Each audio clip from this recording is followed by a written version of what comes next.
Siri arrivera donc sur Mac à l'automne 2016 dans macOS Sierra. L'assistant est accessible via une icône du dock, un item dans la barre des menus ou via un raccourci clavier que l'on pourra modifier dans les préférences système. C'est d'ailleurs là que l'on pourra définir sa langue, sa voix ou encore le micro à utiliser. Quand on interroge Siri, une petite fenêtre s'ouvre sur la droite de l'écran dont l'interface ressemble beaucoup à celle d'iOS. On peut donc poser à Siri les questions habituelles comme la météo, la création d'événements du calendrier, les rappels ou encore lui demander de nous raconter des blagues. On peut également envoyer des messages comme sur l'iPhone. On a essayé d'avoir les résultats de l'euro, mais pour les sports européens, vous aurez plus vite fait d'aller directement sur Google. Il y a quand même quelques petites nouveautés spécifiques au Mac, on peut lui demander de modifier la luminosité ou encore le volume sonore. On peut également lancer une recherche avec différents critères, comme de trouver des images dans le dossier téléchargement à une date donnée. Chaque recherche peut ensuite être sauvée sous forme de widget, à voir si c'est vraiment utile.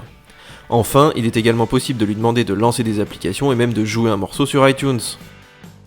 En revanche, les accès au Finder sont assez limités, beaucoup de commandes ne fonctionnent pas, vous ne pourrez pas créer des dossiers, ni créer de fichiers, et Siri sera même incapable de vider la corbeille.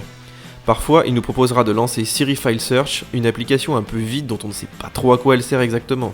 Les recherches sur le web fonctionnent comme sur iOS, Apple retourne notamment des résultats issus de différents services comme Maps, Wikipédia ou encore Bing. On peut par exemple rechercher des images et aller les glisser dans un éditeur de texte. Notez que le glisser-déposer fonctionne aussi avec les fichiers.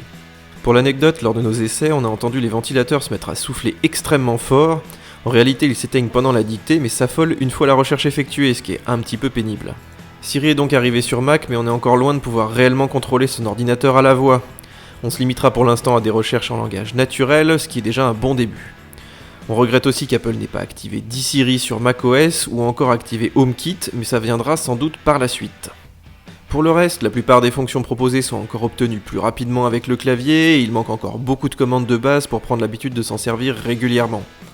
Pour autant, cette première version est prometteuse et devrait largement évoluer ces prochaines années.